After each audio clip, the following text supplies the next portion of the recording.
오늘 우리에게 주신 말씀은 사무엘하 13장 23절에서 37절까지 말씀입니다. 합독하시겠습니다. 사무엘하 13장 23절에서 37절 말씀입니다.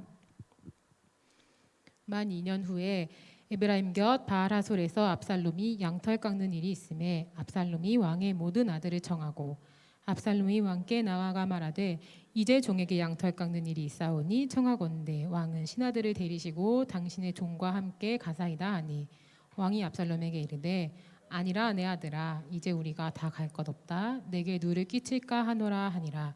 압살롬이 그에게 간청하였으나 그가 가지 아니하고 그에게 복을 비는지라. 압살롬이 이르되 그렇게 하지 아니하시려거든 청하건대 내 형 암논이 우리와 함께 가게 하옵소서. 왕이 그에게 이르되 그가 너와 함께 갈 것이 무엇이냐 하되 압살롬이 간청하매 왕이 암논과 왕의 모든 아들을 그와 함께 그에게 보내니라. 압살롬이 이미 그의 종들에게 명령하여 이르기를 너희는 이제 암논의 마음이 술로 즐거워할 때를 자세히 보다가 내가 너희에게 암논을 치라 하거든 그를 죽이라. 두려워하지 말라. 내가 너희에게 명령한 것이 아니냐. 너희는 담대히 용기를 내라 한지라. 압살롬의 종들이 압살롬의 명령대로 암논에게 행하매 왕의 모든 아들들이 일어나 각기 노새를 타고 도망하니라. 그들이 길에 있을 때에 압살롬이 왕의 모든 아들들을 죽이고 하나도 남기지 아니하였다는 소문이 다윗에게 이르매 왕이 곧 일어나서 자기의 옷을 찢고 땅에 들어눕고 그의 신하들도 다 옷을 찢고 모셔 선지라. 다윗의 형 시므아의 아들 요나답이 다윗에게 아뢰어 이르되 내 주여 젊은 왕자들이 다 죽임을 당한 줄로 생각하지 마옵소서. 오직 암논만 죽었으리이다. 그가 압살롬의 누이 다말을 욕되게 한 날부터 압살롬이 결심한 것이니이다. 그러하온즉 내 주 왕이여 왕자들이 다 죽은 줄로 생각하여 상심하지 마옵소서. 오직 암논만 죽었으리이다 하니라. 이에 압살롬은 도망하니라. 파수하는 청년이 눈을 들어 보니 보아라 뒷산 언덕길로 여러 사람이 오는도다. 요나답이 왕께 아뢰되 보소서 왕자들이 오나이다. 당신의 종이 말한 대로 되었나이다 하고 말을 마치자 왕자들이 이르러 소리를 높여 통곡하니 왕과 그의 모든 신하들도 심히 통곡하니라. 압살롬은 도망하여 구슬 왕 암미올의 아들 달메에게로 갔고 다윗은 날마다 그의 아들로 말미암아 슬퍼하니라. 아멘. 여러분, 지난 시간 우리는 마음이 답답했습니다. 억울한 상황들도 많았고 또 이 상황들이 해결되지 않은 채 말씀이 끝났습니다. 기억나시나요? 제 그 노래 라인만 기억나시는 거 아니시죠? 네, 제가 잠깐 다시 정리해 드리겠습니다. 지난주 등장인물이 누구였죠? 암논, 다말, 압살롬. 와, 똑똑하십니다. 아히노암의 아들 암논, 그 밑에 다른 어머니인 마아가가 낳은 딸 다말과 아들 압살롬이 있습니다. 암논 다른 엄마, 다말, 압살롬 다른 엄마. 기억이 새록새록 나시죠? 네. 그리고 지난주에 암논이 요나답의 간교한 술책을 쫓아 다말을 성추행합니다. 게다가 암논은 다말에 추행한 후에 그녀를 모른 채 합니다. 고구마 2만 개였죠. 우리의 마음이 이런데 다말과 그의 남동생 압살롬의 심정이 어떻겠습니까? 오늘 본문의 시작은 그렇게 비극적인 일이 벌어진 뒤 시작됩니다. 암논의 다말 성추행 사건이 발생한 지 2년이 흐른 후 어느 날입니다. 압살롬은 양털 깎는 행사에 왕자들을 초대합니다. 당시 이 양털 깎는 일은 유목민이었던 이스라엘 민족에게 있어서 농경민의 추수와 같은 큰 축제였습니다. 또한 사람들은 이 축제에서 이 양털을 얻어갔습니다. 그래서 먼저 압살롬은 다윗 왕에게 찾아갑니다. 임금님, 제가 이번에 양털을 깎게 되었으니 신하들을 거느리시고 또 왕자들과 함께 잔치에 참석해 주십시오. 그러나 다윗은 압살롬의 부탁을, 이 초대를 거절합니다. 아니다, 내 아들아. 모두 따라가면 너에게 짐이 된다. 우리는 가지 않으마. 대신 내가 복을 빌어주마. 이런 다윗의 거절에도 불구하고 압살롬은 계속해서 참석하기를 간청합니다. 왕이시여, 그러면 맏형 암논이라도 축제에 참석하게 해주십시오. 다윗 왕이 압살롬에게 묻습니다. 압살롬아, 암논이 너와 함께 가야 할 이유가 무엇이냐? 그럼에도 불구하고 압살롬이 계속해서 참석할 것을 간청하니 결국 다윗은 암논과 다른 왕자들 모두를 축제에 참석하도록 허락합니다. 드디어 축제의 날이 왔습니다. 압살롬은 사전에 자신의 부하들에게 명령을 내립니다. 암논이 술을 마시고 기분이 좋아질 때를 잘 지켜봐라. 그러다가 내가 너에게 신호를 보내면 너희는 겁내지 말고 그를 죽여라. 내가 직접 명령하는 것이니 책임은 내가 진다. 너희는 용감하게 주저하지 말고 해치워라. 축제가 한참 무르익을 무렵이었습니다. 마침내 압살롬은 부하들에게 명령을 내립니다. 암논을 쳐라. 압살롬의 명령대로 암논은 살해됩니다. 그리고 그렇게 살인한 압살롬은 다른 곳으로 도망을 가고 도피 중에 있는 사람이 됩니다. 여러분, 드디어 다말을 성추행한 암논을 압살롬이 복수합니다. 어떠십니까? 그러나 압살롬이 암논을 죽인 것은 단순히 다말에 대한 복수가 아닙니다. 복수의 차원을 넘어서 왕의 후계자인 암논을 죽임으로써 자기가 왕 위에 오르려는 압살롬의 야심이 깔려 있습니다.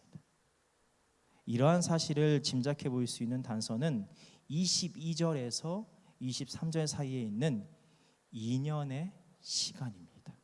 같이 22절, 23절 말씀을 읽겠습니다. 압살롬은 암논이 그를 미워하여 암논에 대하여 잘잘못을 압살롬이 말하지 아니하니라. 만 2년 후에 바알하솔에서 압살롬의 양털을 깎는 일이 있음에 압살롬이 왕의 모든 아들을 청하고. 주석에 보면 이 2년의 시간 동안 압살롬은 왕위를 탈환하기 위해서 철저히 준비했다고 합니다. 먼저 크게 보면 29절에 암논이 살해를 당했음에도 불구하고 살해에 대한 이야기는 아주 잠깐 간접적으로 언급됩니다. 압살롬의 종들이 압살롬의 명령대로 암논에게 행하매. 이 기록이 다입니다. 결국 오늘 본문의 처음부터 끝까지 내용을 보면 전반적으로 압살롬을 중심으로 흘러가고 있음을 볼 수 있습니다. 즉 압살롬이 이를 도모하였으며 압살롬에 의해 일이 진행되었다는 것입니다. 또한 여러분, 압살롬이 양털 깎는 축제를 초대할 때 가장 먼저 누구를 초대합니까? 다윗 왕, 아버지를 초대합니다. 그리고 다윗 왕에게 신하들과 왕자들과 함께 올 것을 청합니다.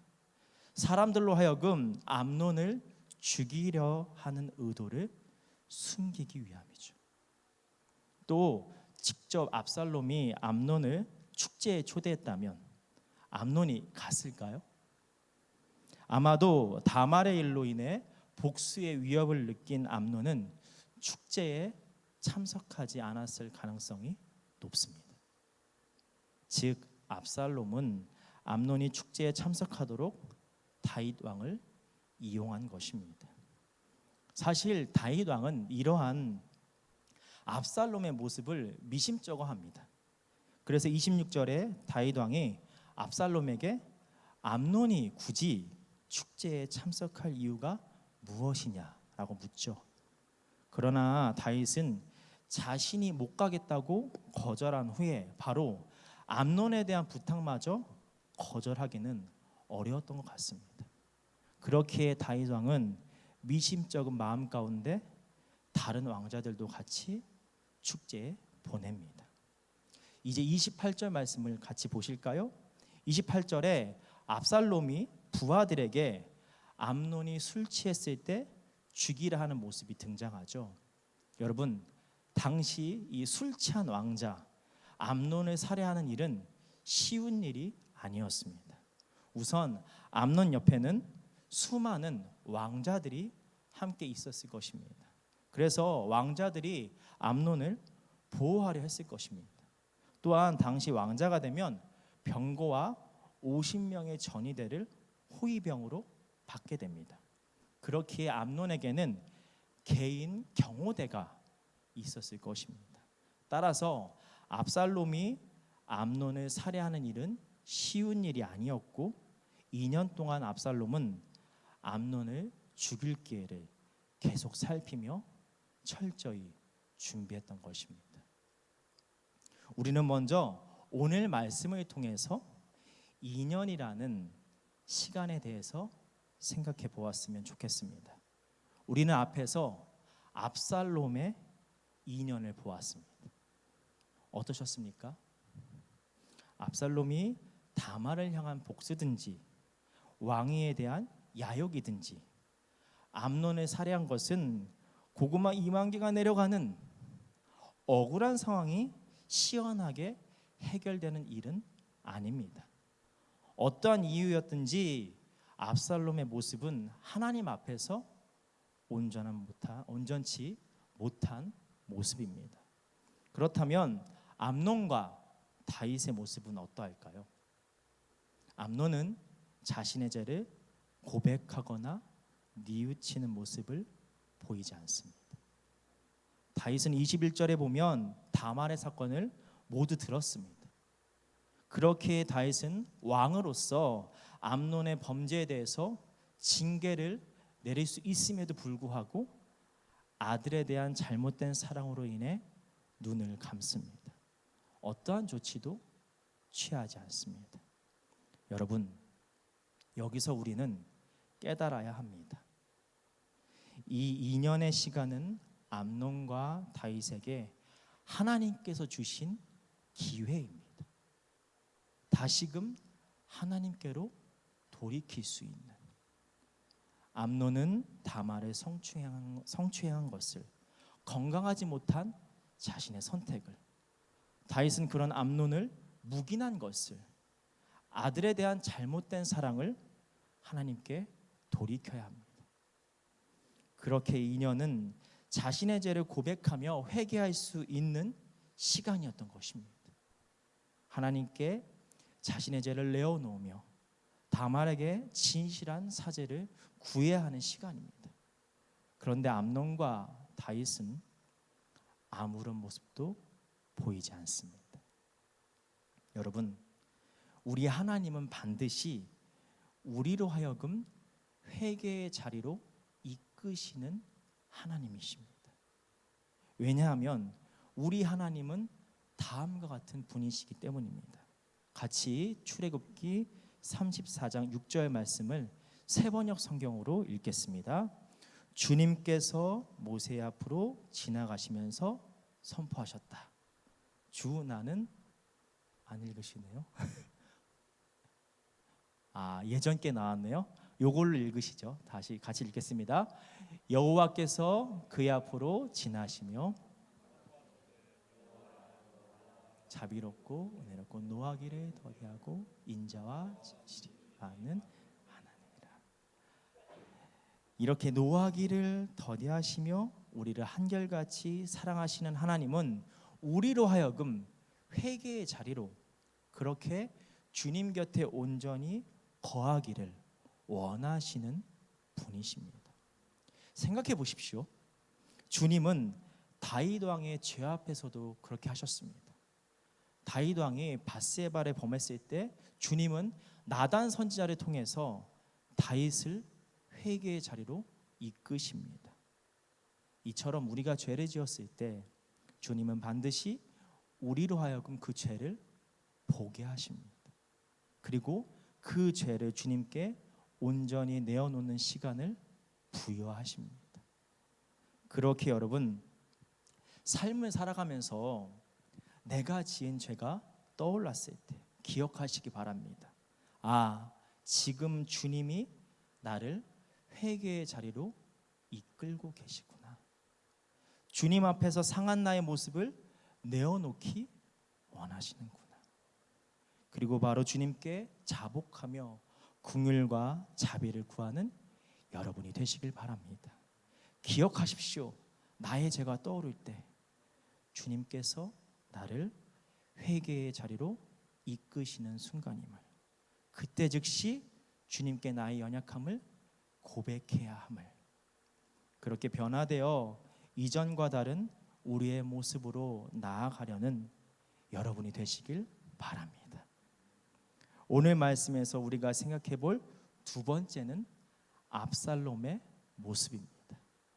앞서 말씀드린 것처럼 암논이 다말을 성추행한 것은 범죄이고, 그로 인해 압살롬이 암논을 살해한 것은 결코 정당화될 수 없습니다. 그리고 왕위에 대한 자신의 야심으로 인해 압살롬이 암논을 살해한 것은 더더욱 정당화될 수 없습니다. 여기서 저는 어떤 일을 이루어가는 방법에 대해서 생각해 보았습니다. 우리가 먼저 할 수 있는 첫 번째, 나의 능력 안에서 해결하는 것입니다.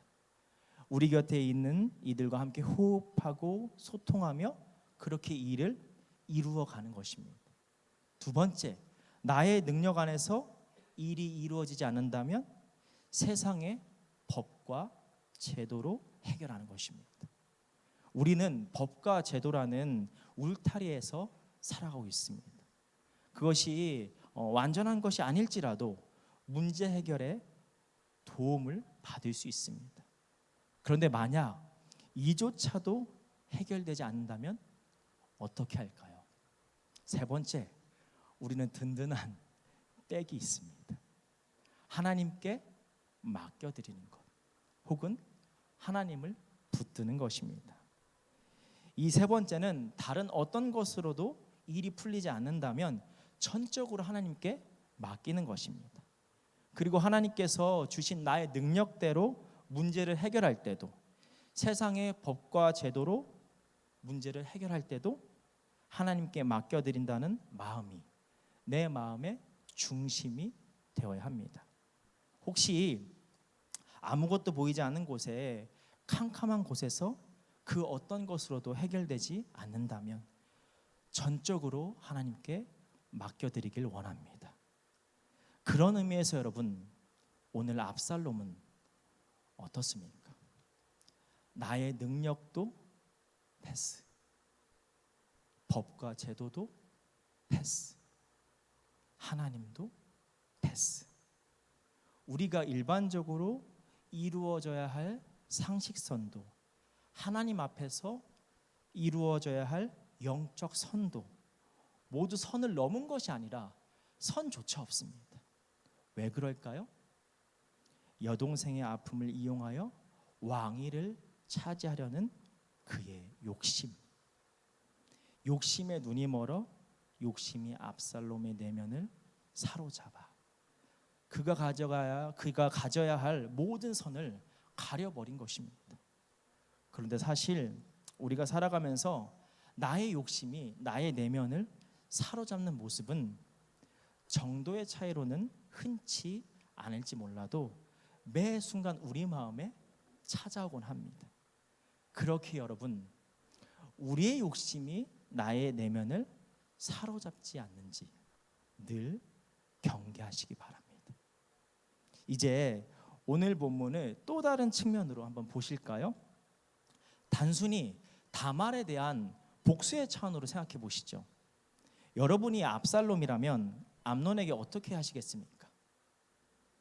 여기서 우리가 기억해야 할 것은 억울한 일 앞에서 이 땅의 통치와 하나님의 통치가 같이 가야 한다는 것입니다. 이 땅의 통치와 하나님의 통치를 같이 바라보며 나아가야 한다는 것입니다. 여러분, 만약 하나님을 의지하지 않은 채 나의 능력 안에서 그리고 법률과 제도만으로 일을 해결해 나가는 모습이 바를까요? 아니죠. 아니죠. 우리는 청년 그리스도인의 신앙으로 하나님을 붙들며 세상을 변화시켜 나가야 하는 비전이 있습니다. 그런데 반대로 나의 능력과 법과 제도의 방법 그 어떤 것으로도 해결하려고 하지 않고 그저 하나님께 도와달라고 기도만 하면 바른 모습인가요? 아닙니다. 이 땅에서의 방법도 도우시는 하나님의 손길이며 우리는 이 땅을 살아가면서 하나님을 믿기에 이 땅의 것들을 간과해서는 안 됩니다. 또한 압살롬처럼 이 땅의 통치와 하나님의 통치를 모두 무시하는 것은 더더욱 안 됩니다. 따라서 우리는 억울한 일 앞에서 혹은 어떤 일을 감당할 때 이 땅의 방법과 하나님의 방법을 함께 취해야 함을 잊어서는 안 됩니다. 조금 더 수정해 보겠습니다.